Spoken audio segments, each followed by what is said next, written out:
حفاظت کی دعائیں جو ہم نے شروع کی تھی، اس میں آج ہم سورۃ البقرہ کی آخری 2 آیات کی فضیلت پڑھیں گے. نمبر 2 دعا جو ہے، اعوذ باللہ من الشیطان الرجیم، بسم اللہ الرحمن الرحیم.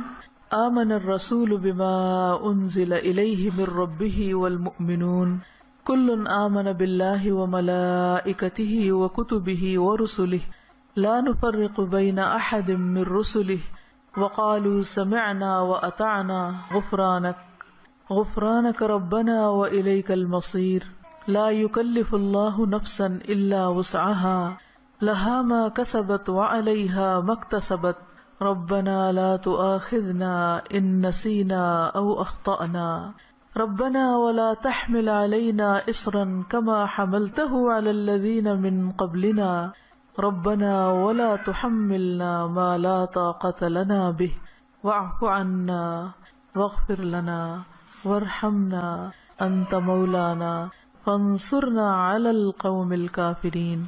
عبداللہ بن عباس بیان کرتے ہیں کہ ایک دن جبریل علیہ السلام نبی صلی اللہ علیہ وسلم کے پاس بیٹھے ہوئے تھے کہ ایک بہت زور کی آواز سنی. جبریل علیہ السلام نے اپنا سر اٹھایا اور کہا کہ آسمان کا ایک دروازہ ہے جو آج کھلا ہے، آج سے پہلے یہ کبھی نہ کھولا گیا. پھر اس سے ایک فرشتہ اترا. جبریل علیہ السلام نے کہا کہ یہ ایک فرشتہ ہے جو آج سے پہلے کبھی زمین پر نہیں اترا. فرشتے نے سلام کیا اور کہا کہ آپ صلی اللہ علیہ وسلم کو 2 نوروں کی خوشخبری ہو جو آپ کو عنایت ہوئے ہیں، آپ سے پہلے یہ کسی نبی کو نہیں دیے گئے. اور دوسری سورۃ البقرہ کی آخری آیات، کوئی حرف اس میں سے تم نہ پڑھو گے کہ اس کی مانگی ہوئی چیز تمہیں نہ ملے. یعنی اس کو پڑھ کر اور دعائیں بھی قبول ہوتی ہیں. تو بات یہ ہے کہ اللہ تعالیٰ نے مختلف چیزوں کو مختلف پر فضیلت بخشی. جیسے رات ساری برابر نہیں، رات کا آخری حصہ اپنے فضیلت کے اعتبار سے باقی رات پر بھاری ہے. یعنی سحری کا وقت جو ہے اس میں اللہ سبحانہ و تعالیٰ خاص طور پر دعائیں سنتے ہیں. اسی طرح دن کے اول حصے میں اللہ نے برکت رکھی ہے، اللہم بارک لامتی فی بکورہا، یعنی صبح صبح کا جو وقت ہوتا ہے. اسی طرح ہفتے کے دنوں میں جمعے کے دن کو فضیلت بخشی، سال کے مہینوں میں رمضان کو فضیلت بخشی. اسی طرح جگہوں کے اعتبار سے اللہ تعالیٰ نے مکہ کو خاص طور پر چن لیا. پیغمبروں میں بھی اللہ تعالیٰ نے بعض کو بعض پر فضیلت دی. اعمال میں بھی اللہ تعالیٰ نے بعض اعمال کو بعض اعمال پر فضیلت دی. اسی طرح قرآن مجید کی بعض آیات کو بعض پر فضیلت دی گئی. حالانکہ کلام سارا اللہ سبحانہ و تعالیٰ کا ہے، لیکن بعض حصہ بعض سے زیادہ برکت والا ہے. حالانکہ سب میں ہی خیر ہے، سارے میں خیر ہے. تو اسی میں سورۃ الفاتحہ کا ایک خاص مقام ہے. اور سورۃ الفاتحہ جو ہے اس کو سورۃ شفا بھی کہا گیا ہے، رقیہ بھی کہا گیا ہے. اس کو ہر نماز میں پڑھنے کو واجب قرار دیا گیا ہے. اور پھر اس کو پڑھ کر اگر دم وغیرہ کیا جائے تو وہ بھی فائدہ مند ہوتا ہے. اور تجربے سے یہ بات ثابت ہے. جب صحابہ کرام میں سے کسی ایک نے راستے میں کسی سفر کے دوران ایک قبیلے کے سردار کو جو بچھو کاٹ گیا تو اس پر دم کیا تو اس کو آرام آ گیا، جبکہ اس کو کسی اور چیز سے فائدہ نہیں ہو رہا تھا. تو اب یہ جو خصوصیت سورۃ الفاتحہ کے اندر ہے وہ کسی اور حصے میں اس طرح نہیں ہے. اسی طرح سورۃ البقرہ کی آخری 2 آیات بھی بہت اہمیت کی حامل ہیں. اور ان کی ایک فضیلت جو یہاں پتہ چلتی ہے کہ ان کو پڑھ کر اگر کوئی شخص دعا کرتا ہے تو وہ دعا قبول ہوتی ہے. ایک اور حدیث میں آتا ہے، عبداللہ بن مسعود سے روایت ہے کہ جب رسول اللہ صلی اللہ علیہ وسلم معراج پر تشریف لے گئے تو آپ سدرۃ المنتہا تک پہنچے. زمین سے جو کچھ بھی چڑھتا ہے وہ یہیں آ کر ٹھہر جاتا ہے، پھر لے لیا جاتا ہے، اور جو اوپر سے اترتا ہے وہ بھی یہیں ٹھہر جاتا ہے، پھر لے لیا جاتا ہے.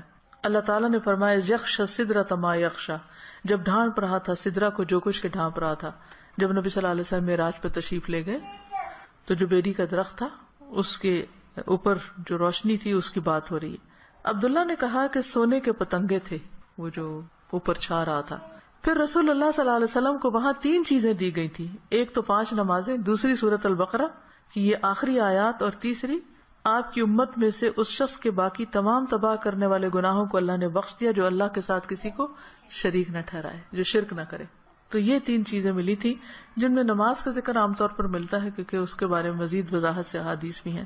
تو اس حدیث سے کیا پتہ چلتا ہے کہ سورۃ البقرہ کی آخری 2 آیات عرش کے نیچے سے ایک خاص خزانے سے نصیب ہوئی ہیں اور یہ نبی صلی اللہ علیہ وسلم ہی کو ملی ہے، باقی انبیاء کو نہیں دی گئی.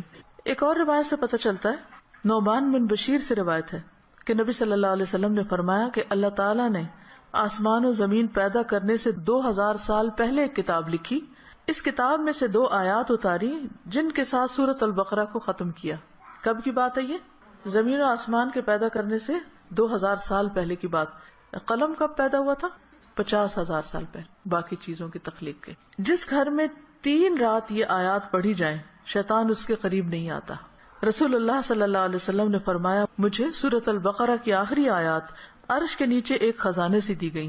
مجھ سے پہلے یہ آیات کسی نبی کو نہیں دی گئی. یعنی یہ آپ کی خاص خصوصیت ہے کہ آپ کو یہ نصیب ہوئی. اور پھر ایک اور جگہ یہ بات بھی پتہ چلتی ہے ان آیات کے بارے میں کہ جو شخص رات کے وقت ان آیات کو پڑھ لیتا ہے تو وہ اسے ہر چیز سے کافی ہو جاتی. تو آپ اس کو اپنی عادت بنا سکتے ہیں, رات کو سونے سے پہلے پڑھ لیں یا کسی نماز میں پڑھ لیں, مغرب یا عشاء کی نماز میں پڑھ لیں یا ویسے ہی بیٹھ کے پڑھ لیں, کیونکہ ان کی فضیلت بہت زیادہ ہے. تو ان آیات کا ترجمہ جو ہے وہ آپ دیکھ سکتے ہیں قرآن پاک ترجمے والے سے. لیکن یہ ہے کہ جو خاص بات ان آیات میں کی گئی ہے, پہلے تو اس میں ایمان پر بات ہے کہ رسول خود بھی ایمان لائے ہیں اور سارے مومن بھی. کن کن چیزوں پر؟ اللہ پر, ملائکہ پر, کتب پر, رسول پر. دوسری اہم بات لا نفرق بین احد من رسلہ, کہ ہم رسولوں کے درمیان فرق نہیں کرتے. فضیلت جو اللہ نے ان کو دی وہ اللہ ہی نے دی, لیکن ہمارا کیا فرض بنتا ہے کہ سب پر ایمان لائیں. اور پھر صحابہ کرام نے کیا کہا, وقالوا سمعنا واطعنا, کہ ہم نے سنا اور ہم نے اطاعت کی, ہم ایمان لے آئے اور جو کچھ ہمیں کہا جائے گا ہم اس کو مانتے ہیں.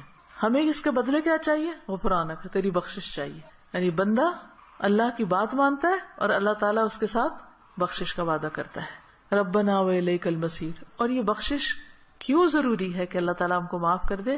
کیونکہ ہم نے اللہ کی طرف پلٹنا ہے, لوٹنا اسی کی طرف, رجوع اسی کی طرف. پھر فرمایا کہ لا یکلف اللہ نفسا الا وسعها, ہر بندے سے حساب اتنا ہی ہے جتنی وہ استطاعت رکھتا ہے, اسی کا مکلف ہے, اس سے زیادہ اس سے نہیں پوچھا جائے گا. چاہے جسمانی صحت ہو, چاہے مال ہو, چاہے اولاد یا عقل یا کچھ بھی, تو ہر شخص کا حساب اتنا ہی ہے. لہا ما کسبت وعلیہا ما اکتسبت, اسی کو ملے گا جو اس نے نیکیاں کی اور اسی کے ذمہ ہے وبال جو اس نے غلط کام کیے. فائدہ بھی اسی کا اچھے کام کرنے کا اور نقصان بھی اسی کا غلط کام کرنے کا. تو پھر ہم دعا کیا کرتے ہیں, ربنا لا تؤاخذنا ان نسینا او اخطانا, اللہ اگر ہم بھول جائیں یا ہم سے خطا ہو جائے تو تو ہمیں پکڑنا نہیں, مؤاخذہ نہیں کرنا. ربنا ولا تحمل علینا اصرا کما حملتہ علی الذین من قبلنا, اللہ ہم پر وہ بوجھ نہ ڈالنا جو ہم سے پہلے لوگوں پہ ڈالا. یعنی ان کی شریعتیں جو تھی وہ مشکل تھی, ہماری شریعت بہت آسان ہے. مثلا نبی صلی اللہ علیہ وسلم جب حج پہ تشریف لے گئے تو آپ نے کچھ ریچولز کی ایک ترتیب بتائی, لیکن چونکہ کراؤڈ بڑا تھا تو اس ترتیب میں کچھ لوگوں نے فرق کر دیا. کیا تھا کہ جیسے آپ پہلے رمی جمار کریں, پھر اس کے بعد سر مڈائیں, پھر اس کے بعد احرام کھول دیں, لیکن کچھ لوگوں نے اس ترتیب کو آگے پیچھے کر دیا. تو اس پر آپ نے فرمایا لا حرج, لا حرج, کوئی حرج نہیں, کوئی نقصان نہیں. تو یہ ہمارے دین کی ایک سہولت ہے, آسانی ہے. تو یہاں دعا یہ مانگی جا رہی کہ اللہ جس طرح پچھلے لوگوں کے اوپر پابندیاں لگ گئی تھی یا ان کو کچھ مشکلات ہوئی تھی تو ہمیں اس سے محفوظ رکھنا. ربنا ولا تحملنا ما لا طاقت لنا به, اللہ ہمارے اوپر ایسا بوجھ نہ ڈالنا جس کی ہمیں طاقت نہیں. ہم دیکھیے کہ اگر ہم امن سے ہیں, سلامت ہیں, ہم سانس لے رہے ہیں, کھا پی رہے ہیں, جس کا مطلب اللہ کی رحمت ہے ہم پر. کوئی بھی چیز آپ دیکھیں کہ کسی وقت بھی آؤٹ آف کنٹرول ہو سکتی, سورج کسی وقت آؤٹ آف کنٹرول ہو سکتا, ستارے آپس میں ٹکرا سکتے ہیں, زمین کے اندر سے لاوا ابل سکتا ہے, زلزلہ آ سکتا ہے, انسان کسی کام کرنے کی سکت نہ رکھے, بیٹھے بٹھائے اس کو کچھ ہو سکتا ہے, اس کے بولنے کی قوت, اس کے دیکھنے کی, اس کے سننے کی کچھ بھی چھن سکتی ہے. تو اللہ تعالیٰ سے ہم دعا کرتے کہ یا اللہ ہم پر وہ بوجھ نہ ڈال جس کے اٹھانے کی ہم میں سکت نہیں, یعنی ایسی کسی آزمائش میں نہ ڈالنا کہ جس سے ایمان جانے کا خطرہ ہو. کچھ دن پہلے مجھے کسی نے فون کیا اور بتایا کہ فلان جگہ پر جو لوگ قید ہوئے تھے ان میں سے ایک کو 40 سال کی قید و مشقت کی سزا سنائی گئی. جگہ کا نام میں ویسے نہیں لے رہی کہ پھر پن پوائنٹ ہو جاتا ہے کہ کہاں کی بات. تو میری بیٹی نے کہا کہ میرے ذہن سے یہ بات اتر ہی نہیں رہی, کیونکہ جو اس آدمی کی بیوی تھی اس نے فوراً ہی خلا لے لی کہ میں تم اتنا ویٹ نہیں کر سکتی, اور حالانکہ اس کی بچی بھی تھی چھوٹی. اور 40 سال تک کون جیتا ہے ماں باپ میں سے, بہن بھائیوں میں سے, کہ جو اس کو پیچھے ملنے کے لیے جائیں, اور سزا بھی کوٹڑی کی سزا ہے کیونکہ تکلیف دہ قسم کی سزا ہے. تو وہ کہتے ہیں اس شخص کی بیوی نے خود آ کے بتایا کہ میں یعنی کہ کس طرح یہ سب کچھ ہوا اور کیسے وہ پکڑا گیا اور کیسے سزا ہوئی, کس طرح میں نے خلا لے لی اور اب میں خود ارن کر رہی ہوں, اپنا زندگی چلا رہی ہوں. کہتی کہ مجھے جو چیز بہت زیادہ ڈسٹرب کر رہی ہے وہ یہ کہ دنیا میں بھی بعض اوقات لوگوں پر ایسی بڑی بڑی تکلیفیں آ جاتی ہیں کہ جس میں سارے ہی ساتھ چھوڑ جاتے ہیں. تو قبر میں کیا ہوگا, جہنم میں کیا ہوگا, کوئی حال نہیں پوچھنے آئے گا. اس لیے بہت ضروری ہے کہ ہم ایک تو دنیا میں بھی ایسی آزمائشوں سے پناہ مانگیں، کیونکہ آپ دیکھیں کہ آپ کو 40 سال ایک کمرے کے اندر رہنا پڑے یا ایک چار دیواری کے اندر رہنا پڑے تو انسان کی حالت کیا ہو جائے. ہم اچھے بھلے کھاتے پیتے چلتے پھرتے، ہم کہتے ہیں جی اب ہمارے فزیکل چینجز آ رہے ہیں، اب ہم جوان ہو رہے ہیں، اب ہم بوڑھے ہو رہے ہیں، اب ایسے